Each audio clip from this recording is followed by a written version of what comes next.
अस्सलाम वालेकुम। जैसा कि पहले मैंने आपके सामने बताया था कि एक फैसिज्म के ऊपर, खासकर हिंदुत्व फैसिज्म का जो राइज हुआ है उसके ऊपर एक सीरीज मैं करने वाला हूँ, और उसी सीरीज का आज पहला ये एक सब्जेक्ट है।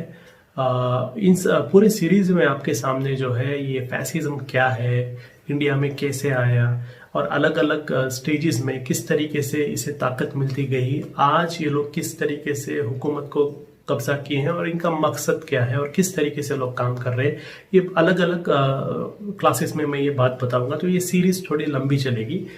आज मैं जो है आपके सामने इस सीरीज का पहला चैप्टर रखूंगा जो है फैसिज्म। ये अल्फाज आप लोग बहुत बार अलग अलग स्पीचों में, अलग अलग क्लासेस में हर जगह सुने होंगे, फैसिज्म, हिंदुत्व फैसिज्म। तो क्या है ये फैसिज्म? बहुत सारे जो हमारे स्कूल जाने वाले बच्चे हैं जो 9th-10th में हैं, वो लोगों के सामने जब भी आप ये फैसिज्म कहते हैं उनके सामने इटली आ जाता है, कि वो समझते हैं कि फैसिज्म मतलब इटली में जो था वो फैसिज्म है। तो मैं आपके सामने ये फैसिज्म क्या है पहले रखूंगा आज की क्लास में। उसके बाद अगले क्लासेस में आपके सामने मैं ये फैसिज्म का और हिंदुत्व फैसिज्म का लिंक हम लोग देखेंगे। तो फैसिज्म जो बेसिकली जो है ये एक आइडियोलॉजी है, एक बहुत ही गैर इंसानी एक आइडियोलॉजी है जो जुल्म के बुनियाद पर बनी हुई एक आइडियोलॉजी है, जो जुल्म को बुरा नहीं मानती, जिसके हिसाब में जुल्म करना या किसी को तकलीफ देना या किसी को खत्म करना या पूरी की पूरी कम्युनिटी और पूरी की पूरी सिविलाइजेशन को भी खत्म करना इनके लिए बुरा नहीं है। ये एक फैसिस्ट आइडियोलॉजी है। ये फैसिज्म जो अल्फाज है, इस बेसिकली अल्फाज एक वर्ड लैटिन वर्ड फेसिस से आया था, जिसका मतलब होता है कि ये अलग अलग लकड़ियों का एक बंडल, और उसके ऊपर जो है एक एक्स होता है, कुल्हाड़ी होता है, जो ये अलग अलग लकड़ियों का एक बंडल और उसके ऊपर एक एक्स, यानी पब्लिक, ये जो स्टिक्स होते हैं वो पब्लिक, उसका माना पब्लिक होता है, उसके ऊपर एक्स जो होता है वो लीडर होता है। यानी ये सारे लकड़ियों को जोड़ के और उनके ऊपर एक लीडर को बैठा दो और सब लोग उस लीडर के तहत रहना है। तो ये फैसिज्म फेसिस है, और फेसिस से फैसिज्म आया। फैसिज्म जो है ये बेसिकली एक रेशियल सुप्रीमेसी को मानता है। रेशियल सुप्रीमेसी का मतलब होता है कि फैसिज्म का कहना है कि फला एक रेस ही सबसे ज्यादा सुपीरियर है, वो पैदा ही सुपीरियर हुई है, सबसे ज्यादा बेहतर वही है, उनसे बेहतर और कोई नहीं है, और वो सबसे बेहतर होने के वजह से हुकूमत, फैसिलिटीज, रिसोर्सेज सब बाय बर्थ उनका है। बाय बर्थ इन सारे चीजों पर उनका एक हुकूमत होना चाहिए, ये फैसिज्म कहता है, यानी एक नेचुरल सुप्रीमेसी। हिटलर ने भी, जो अगर आप देखते हैं, हम हमारे जमाने में जो बड़े फैसिस्ट गुजरे हैं, जो इटली में मुसोलिनी था, या जनरल फ्रैंको स्पेन में था, या फिर जर्मनी में इटली था, वो लोग भी यही बात कहते थे। हिटलर तो एक स्टेप आगे जाकर हिटलर ने तो बायोलॉजिकल सुप्रीमेसी के बारे में भी कहा था कि पैदाइश ही हम लोग सुप्रीम होना है, कि पैदा होते ही सुप्रीम रहना है, एक रेस सुप्रीम रहना है, और उसी रेस को हक है हुकूमत करने का। तो ये फैसिज्म है। फैसिज्म जो है ये किसी के भी दूसरों के हक को नहीं मानता, सिर्फ सबसे सुप्रीम रेस के हक को ही मानता है। इसके कैरेक्टरिस्टिक्स है। आपको कैसा पता चलेगा कि फला एक तहरीक फैसिस्ट है? उसमें सबसे पहले, जैसे मैंने बताया, सबसे पहला है कि एक रेस, मास्टर रेस, सबसे सुप्रीम वो है, हुकूमत का खूनी है, उनके तरफ से कुछ भी गलत नहीं हो सकता। अपनी हुकूमत को बरकरार रखने के लिए वो क्या चाहिए वो कर सकते हैं, वो ठीक है। जैसे हिटलर ने कहा सबसे ऊंची रेस जो है आर्यन रेस है, यानी जर्मन रेस है। मुसोलिनी ने कहा कि हुकूमत करने का सबसे हक सिर्फ रोम्स को है, क्योंकि रोमन एम्पायर दुनिया पर हुकूमत किया करता था, तो रोमन सबसे ऊपर है। तो इस तरीके से दुनिया के अलग अलग मुल्कों में हमने ऐसे फैसिस्ट देखे जो अपने रेस को समझते थे कि हम सबसे बेहतरीन रेस है और हमें हुकूमत करने का हक है, हम पैदा ही हुए उस चीज के लिए। तीसरी चीज जो है, ये किसी भी डेमोक्रेसी या दूसरों को हुकूमत मिलना, दूसरों को हक मिलना, इस चीज को मानते ही नहीं। दूसरों का हक इनके सामने कुछ भी मतलब नहीं रखता। वो डेमोक्रेसी को लोग कहते थे कि डेमोक्रेसी जो है वो इंसानियत को तबाह करने वाली एक चीज है, क्योंकि गलत लोगों के हाथों में हुकूमत चली जाएगी, सिर्फ हमारे हाथ में हुकूमत होना है, ये कहने वाले इनका हिटलर का मानना ऐसा था। और ये लोग सारे पॉलिटिकल अपोजिशंस को तबाह कर देते हैं। आप जापान में देखेंगे, डिक्टेटर टोजो ने भी ऐसा ही किया था, सारे पॉलिटिक्स को बैन कर दिया था। मुसोलिनी ने भी ऐसा किया था, हिटलर ने भी ऐसा किया था, यानी कंप्लीट सिंगल डिक्टेटरशिप। ये जो कहते हैं वही ठीक है, दूसरा हर चीज गलत। तो ये एक कैरेक्टरिस्टिक्स है। और एक कैरेक्टरिस्टिक्स इनका ये होता है कि पूरा कंट्रोल इनके पास होना है, सारे इंस्टीट्यूशंस। यानी कोई भी इंस्टीट्यूशन, देखो हर एक मुल्क के अंदर थोड़े इंस्टीट्यूशंस होते हैं, चाहे सुप्रीम कोर्ट हो या फिर हमारे मुल्क में देखेंगे सुप्रीम कोर्ट हो, इलेक्शन कमीशन हो, NIA, ED, अलग अलग इंस्टीट्यूशंस हैं। ये सारे इंस्टीट्यूशंस इनके कंट्रोल में रहना है, ये फैसिज्म का मानना है। फैसिज्म जहां जहां आया है उन्होंने सारे इंस्टीट्यूशंस को अपने कब्जे में रखा है।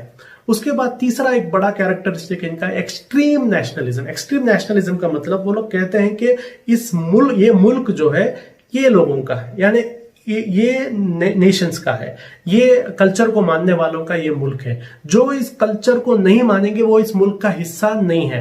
हिटलर ने भी वैसा ही कहा था कि जर्मनी सिर्फ जर्मन्स की है, पैदाइशी जर्मन्स की है। मसूलनी ने भी वैसा ही कहा था। अलग अलग जो फैसिस्ट आते हैं वो सिर्फ एक ग्रुप को, यानी एक्सट्रीम नेशनल आइडेंटिटी कि हम इस मुल्क के हैं, ये मुल्क हमारा है, ये मुल्क और किसी का भी नहीं है, हमारा मुल्क है और हम ही उस पर हुकूमत करेंगे। ये एक्सट्रीम नेशनलिज्म इनका होता है।